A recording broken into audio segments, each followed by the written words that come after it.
Hey folks, Chris Garlock here with Michael Redmond, 9 Professional for our latest AlphaGo versus the world. Michael, we have not only a new player, but I think this may be the only game that they got to play against Masters. Is that right? It was the only game that Shi Yue played. He's a 9 Dan. He's a world champion. He's in his mid-20s at the time of this game. He was born in 1991. And so he is a world champion in 2013. And at this point in time, he was one of the top players in the world. I wouldn't have been surprised to see him play actually a number of games. It's sort of surprising that he'd only played one game. A very well-known name in Japan also. Yeah, and I don't know, have you ever had a chance to talk to any of your colleagues or folks that you know about this? I mean, I'd be kind of curious. I mean, maybe we can do some research for the book in terms of reaching out. It'd be interesting to ask DeepMind how they chose the players, because it could be that there was some kind of a control. And of course, all the players are very high in world ranking. Right. So that sort of indicates that somehow there could be some kind of, it'd be interesting to see what DeepMind says about that. I'll have to reach out and find out. All right, yeah. Cool. All right, let's take a look at the game. Because, I was just assuming that on internet, like in an internet server, usually it's very random, and it's just the luck of who sort of does that, tries to play the game at the right timing, like people are waiting around for a game to end and then they can jump in. But all of these players are top notch, so you sort of wonder. Yeah, I'm pretty sure it wasn't random. That's I'm not totally guessing, but just the fact that they're so good. That's right. So when you see this small corner enclosure, you sort of want to assume that maybe the human player is black, but actually it's Master who is playing here. And so this is maybe the only game that I remember from this series where Master played a small Sumari as black in the beginning of the game, at least. Like there was a game where it played it after it had this huge lead, and I was thinking maybe it was simplifying the game. But this is the move that we stopped playing after we had computer programs helping us learn, well, like we were studying with computer programs. So it's sort of strange to see Master playing it. It's just that there seems to be a bit more randomness about how it plays its move. So, like this is a position where the most common move, probably the first move that it thinks about, the most prioritized move is probably this one. So it's sort of interesting that in the game it chose this one instead. I like that move. Obviously, White's going to jump into the 3 point if you ask Katago, that is. But at the time, people were playing the Kakari. So that's not a surprise. But then when Black plays here, so this move, just looking at it, I'm sure you know already, Chris, that it's going to reduce White's winning score. It's just supposed to be bad. I know. I have to tell you that is a sequence that I have played for years, the slide and then the two-face extension. And I'm sure it's terrible, but it's such a solid, you can just set it and forget it. You can just walk away, Well, actually, I think if White gets to this position, I should research that, but I'm pretty sure that this would be okay for White. Oh, really? Okay. The problem is that White's not going to answer that. Uh-oh. And like human players, we're not going to answer this either. We're playing an opening that actually looks very much like a human opening when Black does this kind of stuff. And then eventually we'll play here. Actually, this is a very popular opening that was played, stuff like this with or without these approach moves on the left, was played by a huge number of players. And I've played this with Black and with White. I've been on both sides of this. So just to show you what AlphaGo says, in this case, the suggest move, when I say AlphaGo, I should have said Katago actually. I think it was, or maybe it was Lilo Zero who gave me this idea. I sort of used both of them at the same time. Something like this would be what a modern player plays too. Another move that was played a lot at the time was to play this attachment against black's nice shimari. The idea being to try to give black an over-concentrated shape on the lower side, and trying to control the right side in the process. So something like this is something. This is an opening that could happen also. In the game, sliding here, it just reduces white's winning percentage. Already black has close to 55%. So it's just like, with 6.5 point komi, black does start with an advantage. So it's only gone up a couple of points, probably 8. I think Katago was saying 8 points before komi. So that's an advantage. It's not the end of the world yet. Black plays the pincer here. White goes into the 3-3 point. This is a very standard Joseki sequence. And because of this, the ladder favors black, of course, even without this exchange. But with this exchange, the ladder is obviously going to hit that black stone. Mm-hmm. And white plays this anyway. And this is the way we did it because white's going to have a ladder breaking move. And surprisingly enough, I guess, the computer doesn't like this move either, and it's going to bump against. We always called this move, we always said that it was vulgar for white to do this. Okay. But this is actually giving white a much better winning percentage. No kidding. In the game, I think there's a big difference to the upper side here because of the fact that when white plays this way, black is not going to have the forcing move here at the mark point at Q18. And it's going to change what happens on the upper side. Like, for instance, when white plays moves like this to attack the upper side, white will have a stronger position in the corner. I think that could be the reason that white is making this extra eye space here. Also the fact that although in the game, white is setting up a ladder breaking move with this exchange, the idea is that white has a ladder breaking move somewhere in this vicinity. White can play a ladder breaking move.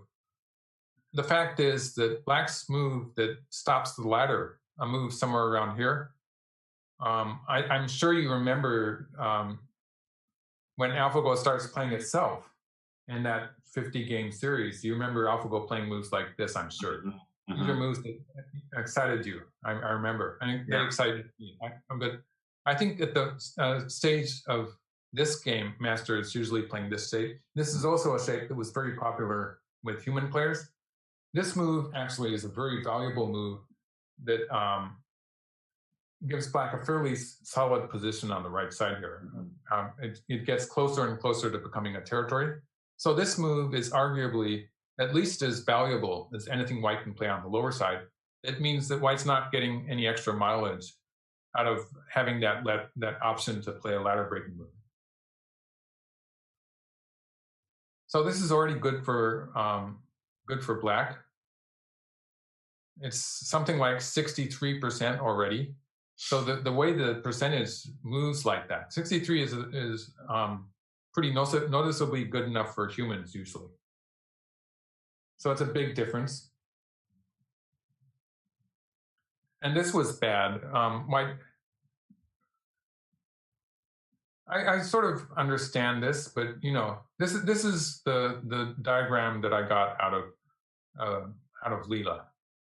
And you can see black is playing with black 4. Black is playing that double knights move that I like, and white is just controlling the lower side and getting an inroad to the black's moyo on the right. So that's what white's shoulder hit here is doing. White has to play something to reduce black's potential on the right side of the board, and so white's doing that, starting with the shoulder hit here, and so it makes sense. I think that reducing the right side is pretty important in this board position. In the game white plays here, this just gave black the upper side, and white builds this moyo on the left side of the board. It turns out the left side is not so important. Like after this, the focus is going to be on black's moyo on the right side, and white doesn't really have that much. Actually, this is the perfect timing for the invasion, and black is making miai of the left side and the corner. White plays here, and black dives into the corner. It really comes very well timed after white has played this pincer. Looks like white is attacking that stone on the lower side, that black stone. Mm-hmm. So black plays into the corner now, and there's the tendency for white to want to finish off the side stone, and that's going to be playing into black's hand. So just to show you the game variation here, white ends up capturing the lower side, but the left side is completely gone now. Like if white covers here, black will just start crawling on the second line, and most of white's territory is gone. Black can return to the right side. And the scale of the territory, like white's territory is scooped out from underneath. It means that the scale of the territory when white builds here, it's just going to be so limited. It's lacking the side territory, whereas black's moyo is going to have a side territory attached. It's going to be that many more points for each line of territory. So it makes a big difference there. And so that's sort of undermining white's territory from the start. Just to go back and say, maybe white should have played here. In this case, black's going to make, going to get these forcing moves. Black's going to get gaining a tempo, basically. In this case, black could have continued in the lower left area at this point, but the suggested variation shows black gaining a tempo instead. And now black's going to invade the left side. This was a really exciting variation where black is, first of all, black made use of this stone by jumping into the 3-3 point. And then black made use of it by getting an extra tempo here. And finally, black's going to attach at 10. This is going to make use of that black stone once more.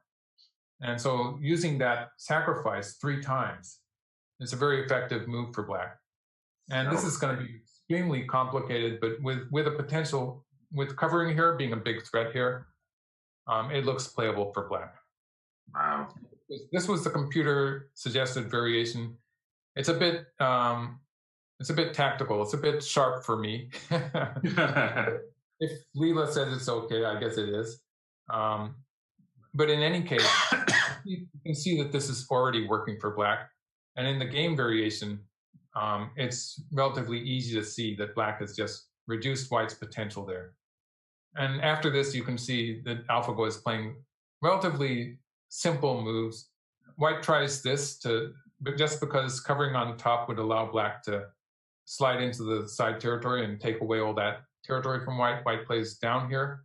But in this case, white loses potential in the center of the board. And black is just taking it away from here. It's well above 70%. It's more like 75% for black.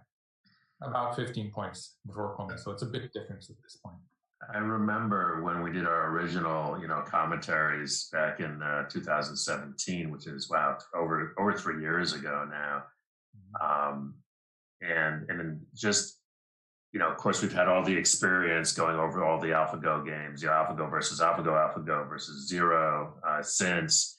And I just keep getting this feeling, of how hard the human players, and then again, as you said again and again, these are top players, strong players, many of them, just, incredibly sharp. And yet AlphaGo, doesn't even seem to break a sweat. They're working hard, and AlphaGo just, that submarine move, perfectly timed, and, these, nothing really fancy or especially flashy. And yet you sort of look and you think, where's the territory? There's no attack.